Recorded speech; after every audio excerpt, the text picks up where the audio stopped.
एक समय की बात है। एक बहुत ही शक्तिशाली और बलवान हाथी, उसे एक महावत ने बचपन से ही पाला और उसे तरह तरह के करतब सिखलाए थे। महावत प्रतिदिन हाथी को बाजार ले जाता था। हाथी बाजार में करतब दिखाता, जिसे देखकर लोग खुश होते और हाथी और महावत को पैसा देते थे। इसी पैसे को महावत एकत्र कर लेता था और उसी से उसकी रोजी रोटी चलती थी। घर जाने के पश्चात महावत हाथी को एक पतली सी रस्सी से बांध देता था। लोगों को यह बात बड़ी अजीब सी लगती थी कि इतना हट्टा कट्टा हाथी इतनी पतली सी रस्सी से कैसे बंधा हुआ था। एक दिन एक व्यक्ति ने महावत से पूछा, महावत भाई, आपका हाथी तो इतना हष्ट पुष्ट और बलवान है, किंतु आप इसे इतनी पतली सी रस्सी से बांधते हो। हाथी जब चाहे इस रस्सी को बड़ी ही आसानी से तोड़ सकता है, फिर भी वह ऐसा नहीं करता, इसका क्या कारण है? उस व्यक्ति की बात सुनकर महावत बोला, कई साल पहले जब मैं हाथी को जंगल से लेकर आया था, तब हाथी छोटा था।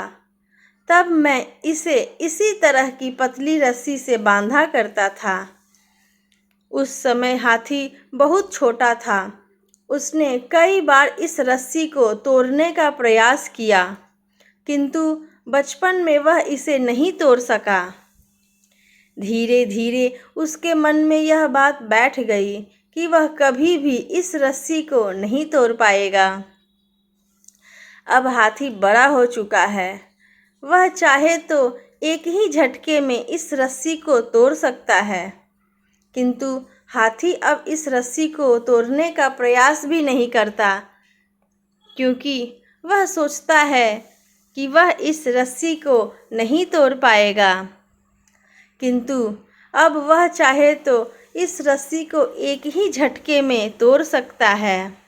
व्यक्ति को सारी बात समझ में आ गई कि किसी भी जीव के दिमाग में जो बात बैठ जाए, वह सारी उम्र उसके साथ रहती है। शिक्षा। हाथी की कहानी से हमें यह शिक्षा मिलती है कि जो बात बचपन में हमारे दिलो दिमाग में बैठ जाती है, वह सारी उम्र साथ रहती है।